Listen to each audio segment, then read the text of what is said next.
মানে সব দিক দিয়ে তারা দেখতেছে, খুঁজে খুঁজে যে কোথায় আমার শরীরের মধ্যে ছিল আছে। তো এরকম ছিল তো আমার শরীরের মধ্যে নাই।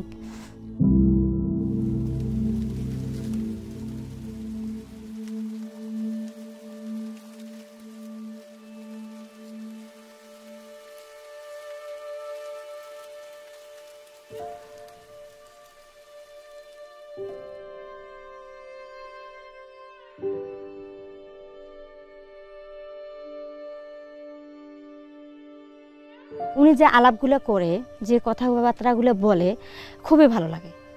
আমি যে ঘর থেকে শুনি, আমার কাজের ক্ষেত্রেও হইলেও আমি কিন্তু শুনতে পাই কথাগুলো, খুবই ভালো লাগে যে কথাগুলো এত সুন্দর। পরে আমি আমার হাজব্যান্ডের সাথে শেয়ার করি যে আমি কি এই কথাগুলো শুনতে পাই না।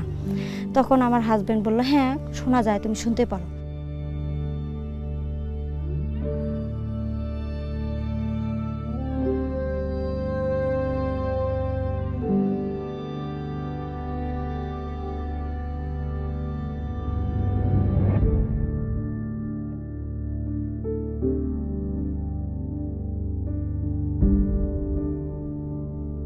পরে কই যে খ্রিস্টানদের বইতে এটা কেমনে হয়, এটা খ্রিস্টান, এটা তো খ্রিস্টান নয়, এটা মুসলমান।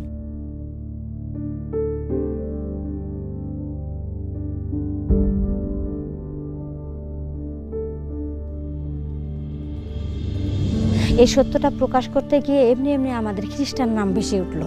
কিন্তু তারপরে ধীরে ধীরে ধীরে ধীরে বুঝতে পারলাম যে এই তৌরুজ জব্বুর ইঞ্জিল অনুসরণ করলেই খ্রিস্টান বলা হয়।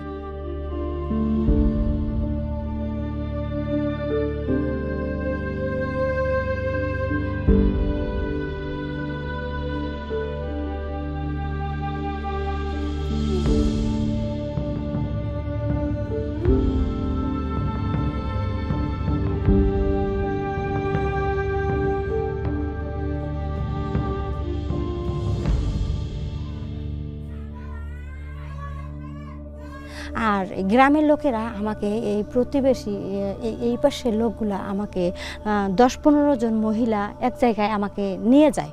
নিয়ে যাওয়ার পর মনে করেন যে আমাকে যখন ডাকে, আমি তো কিছু বুঝতে পারি নাই যে তারা আমাকে ডাকলো। আমি জানি আমার এই কথাগুলো শোনার জন্যই ডাকলো। এই এখন মহিলাদের মধ্যে ঢুকে আমাকে এখন বলতেছে যে তুই যে খ্রিস্টান হয়েছিস, তোকে ছিল কোথায় দিছে, আমরা তো ছিল দেখবো। তারা মনে করেন যে আমার সামনে পিছনে,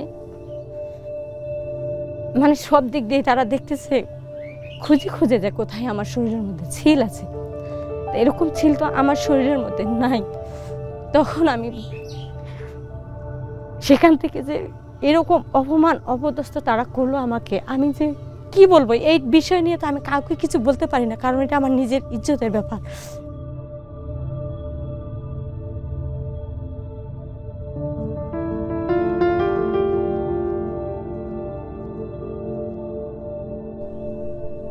মানে ডেট করছিল, এমন একদিন ডেট করছিল যে অমুক দিন আমরা তার বাসায় গিয়ে আমরা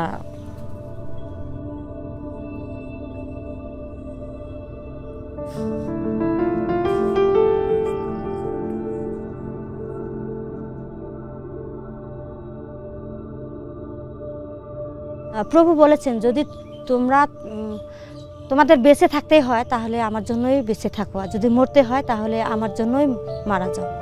যদি আমাদের মরতেই হয় যেন আমরা প্রভুতেই মরতে পারি, যদি বেঁচে থাকি তার জন্য প্রভুর গৌরবের জন্য বেঁচে থাকি, আর প্রভু আমাদের মধ্যে দিয়ে যেন কাজ করতে পারেন।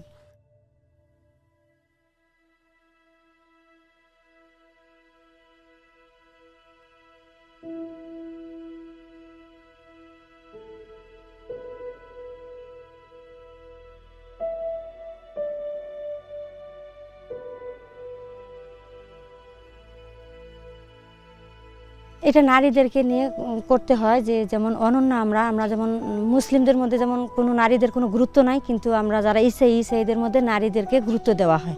নারীরাও যেন বেহেশতে যাইতে পারে এবং এক একজন নারীরাও যেন প্রত্যেকজন অনন্য হয়ে উঠতে পারে।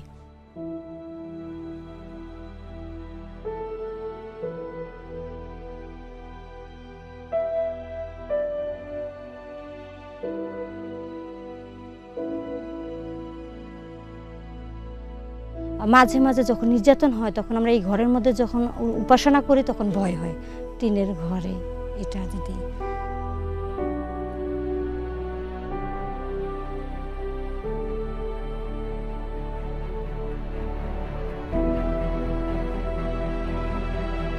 আমাদের বাংলাদেশি নারীদের, মুসলিম সমাজের মধ্যে নারীরা অবহেলিত। তারা যেন প্রভুকে জানতে পায়, তারা যেন বেহেশতে যাইতে পারে। আমরা যেমন জেনেছি এত নির্যাতন হওয়ার পরও আমরা প্রভুতে বিশ্বাস হয়ে স্থির আছি। প্রার্থনা করবেন আমরা যেন স্থির থাকি এবং আমাদের মধ্যে দিয়ে যেন অনেক নারীরাই পরিত্রাণ পায়।